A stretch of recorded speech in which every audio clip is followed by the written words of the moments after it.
And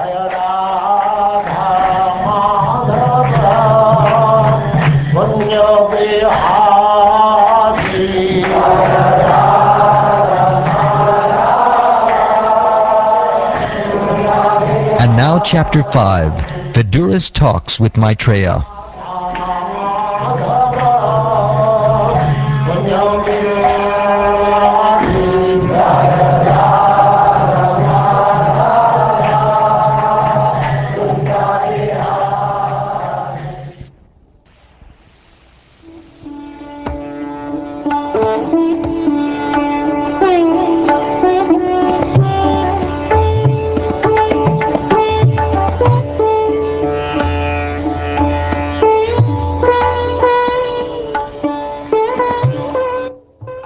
Shukdev Goswami said, Vidura, the best amongst the Kuru dynasty, who was perfect in devotional service to the Lord, thus reached the source of the celestial Ganges river, or Hardwar, where Maitreya, the great, fathomless, learned sage of the world, was seated.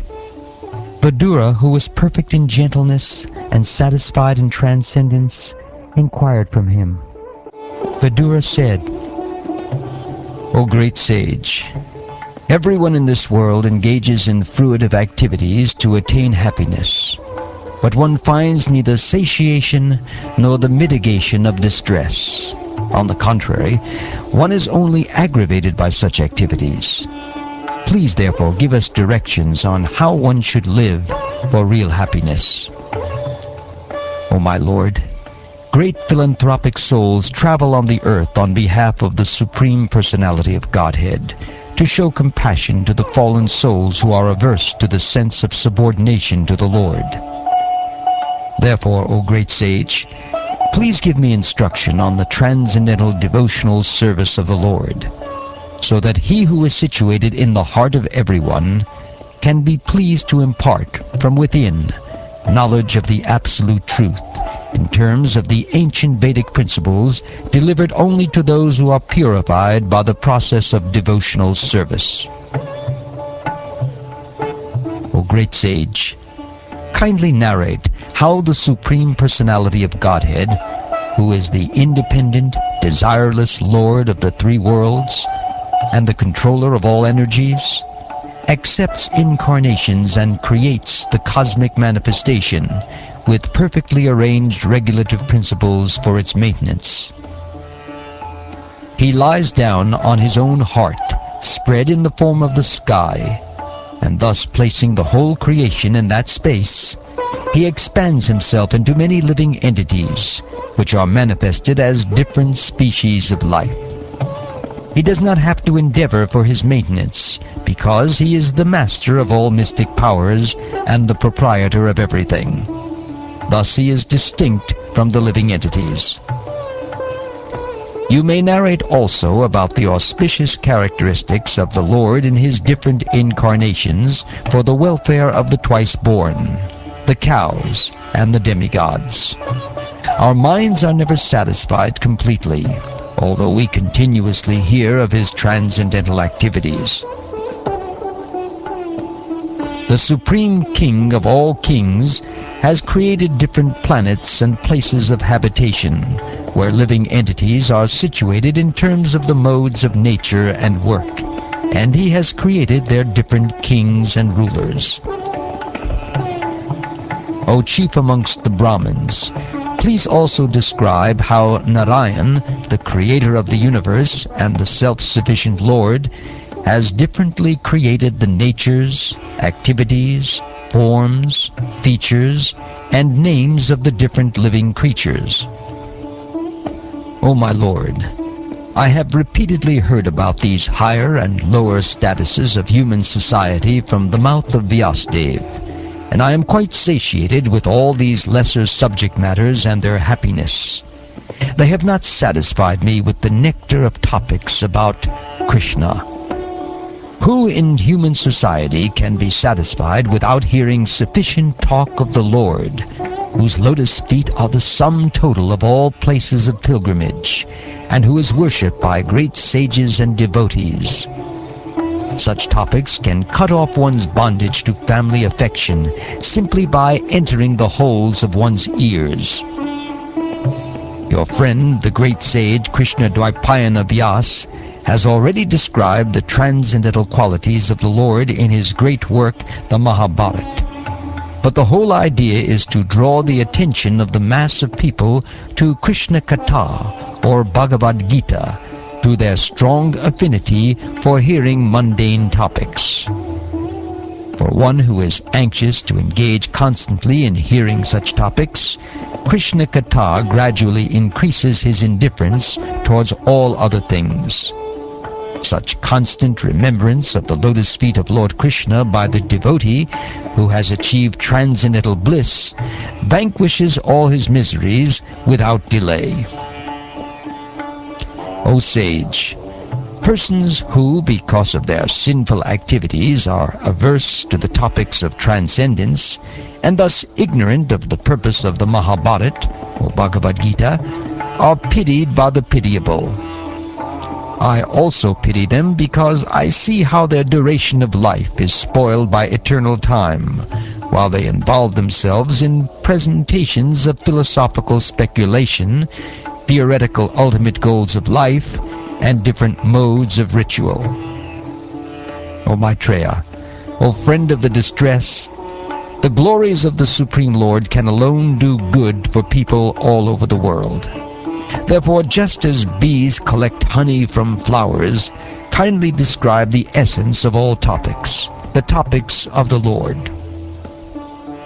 Kindly chant all those superhuman transcendental activities of the Supreme Controller, the Personality of Godhead, who accepted incarnations fully equipped with all potency for the full manifestation and maintenance of the cosmic creation.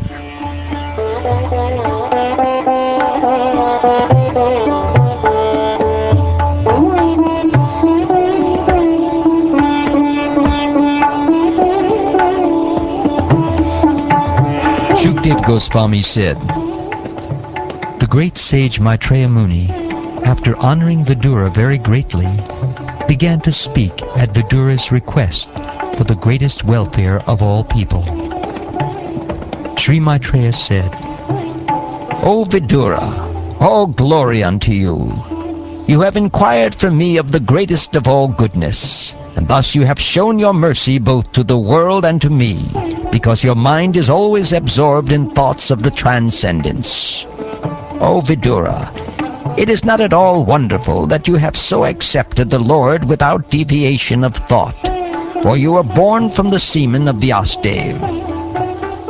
I know that you are now Vidura due to the cursing of Mandavya Muni, and that formerly you were King Yamaraj, the great controller of living entities after their death. You were begotten by the son of Satyavati, Vyasadeva, in the kept wife of his brother. Your good self is one of the eternal associates of the Supreme Personality of Godhead, for whose sake the Lord, while going back to his abode, left instructions with me. I shall therefore describe to you the pastimes by which the Personality of Godhead extends his transcendental potency for the creation, maintenance, and dissolution of the cosmic world as they occur one after another. The Personality of Godhead, the master of all living entities, existed prior to the creation as one without a second. It is by his will only that creation is made possible, and again everything merges in him. This Supreme Self is symptomized by different names. The Lord, the undisputed proprietor of everything, was the only seer. The cosmic manifestation was not present at that time, and thus he felt imperfect without his plenary and separated parts and parcels. The material energy was dormant, whereas the internal potency was manifested. The Lord is the seer, and the external energy, which is seen, works as both cause and effect in the cosmic manifestation.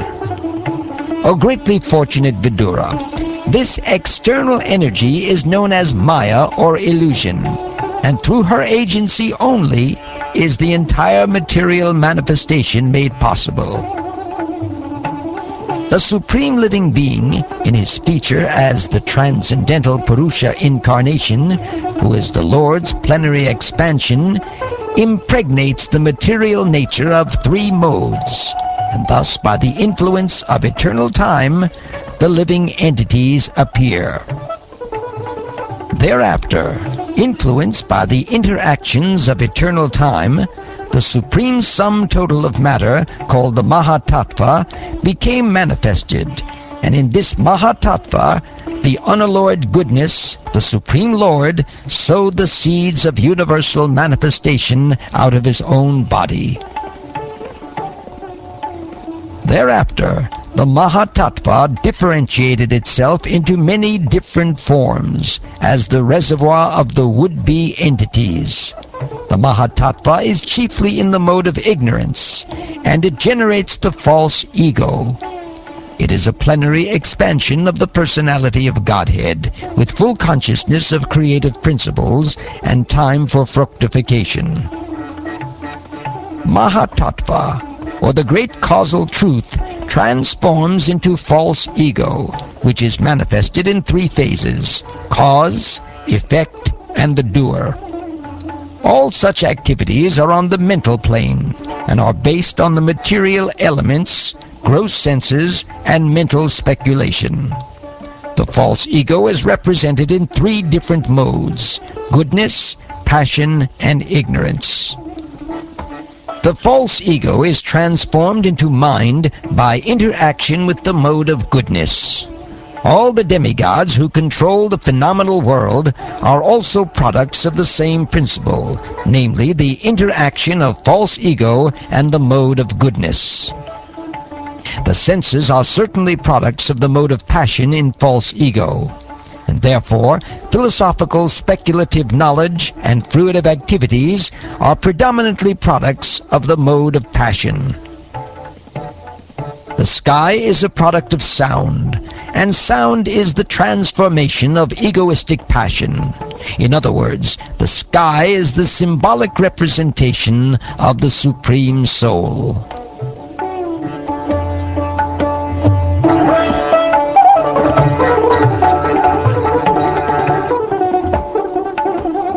Thereafter, the personality of Godhead glanced over the sky, partly mixed with eternal time and external energy, and thus developed the touch sensation, from which the air in the sky was produced. Thereafter, the extremely powerful air, interacting with the sky, generated the form of sense perception, and the perception of form transformed into electricity, the light to see the world. When electricity was surcharged in the air and was glanced over by the Supreme, at that time, by a mixture of eternal time and external energy, there occurred the creation of water and taste. Thereafter, the water produced from electricity was glanced over by the Supreme Personality of Godhead and mixed with eternal time and external energy. Thus it was transformed into the earth, which is qualified primarily by smell. O gentle one, of all the physical elements, beginning from the sky down to the earth, all the inferior and superior qualities are due only to the final touch of the glance of the Supreme Personality of Godhead. The controlling deities of all the above-mentioned physical elements are empowered expansions of Lord Vishnu. They are embodied by eternal time under the external energy, and they are his parts and parcels. Because they were entrusted with different functions of universal duties and were unable to perform them, they offered fascinating prayers to the Lord as follows. The demigods said, O Lord, your lotus feet are like an umbrella for the surrendered souls, protecting them from all the miseries of material existence. all the sages under that shelter throw off all material miseries. We therefore offer our respectful obeisances unto your lotus feet. O Father, O Lord, O Personality of Godhead, the living entities in the material world can never have any happiness because they are overwhelmed by the three kinds of miseries. Therefore they take shelter of the shade of your lotus feet, which are full of knowledge, and we also thus take shelter of them. The lotus feet of the Lord are by themselves the shelter of all places of pilgrimage.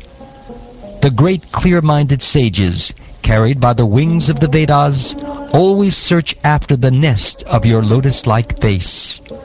Some of them surrender to your lotus feet at every step by taking shelter of the best of rivers, the Ganges, which can deliver one from all sinful reactions.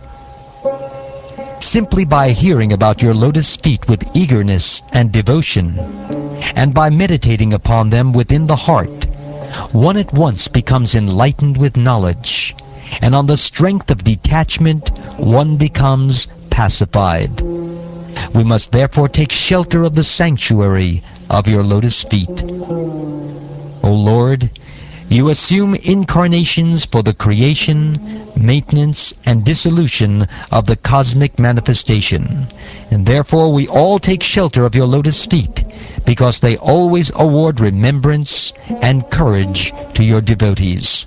O Lord, persons who are entangled by undesirable eagerness for the temporary body and kinsmen, and who are bound by thoughts of mine and I, are unable to see your lotus feet, although your lotus feet are situated within their own bodies. But let us take shelter of your lotus feet. O great Supreme Lord, offensive persons whose internal vision has been too affected by external materialistic activities cannot see your lotus feet, but they are seen by your pure devotees, whose one and only aim is to transcendently enjoy your activities. O Lord, persons who, because of their serious attitude, attain the stage of enlightened devotional service, achieve the complete meaning of renunciation and knowledge, and attain the Vaikuntha Loka in the spiritual sky simply by drinking the nectar of your topics. Others, who are pacified by means of transcendental self-realization, and have conquered over the modes of nature by dint of strong power and knowledge, also enter into you. But for them there is much pain, whereas the devotee simply discharges devotional service and thus feels no such pain.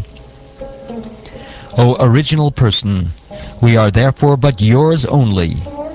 Although we are your creatures, we are born one after another, under the influence of the three modes of nature, and for this reason we are separated in action.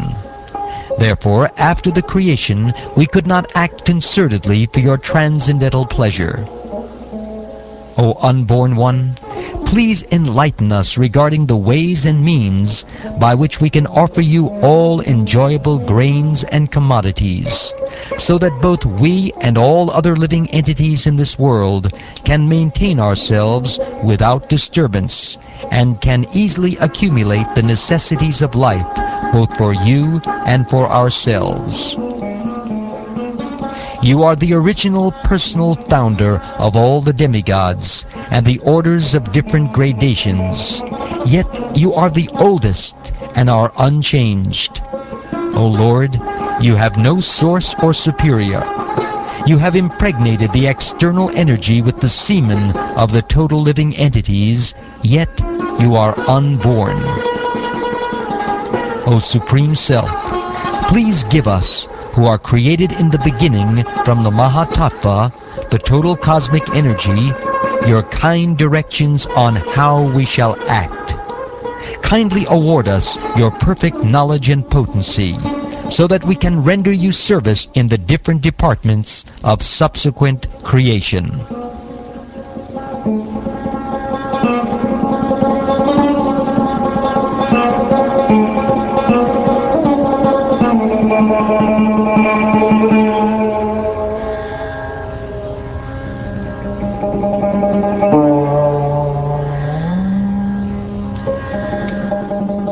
Thus ends the 5th chapter of the 3rd canto of the Srimad-Bhagavatam, entitled Vidura's Talks with Maitreya.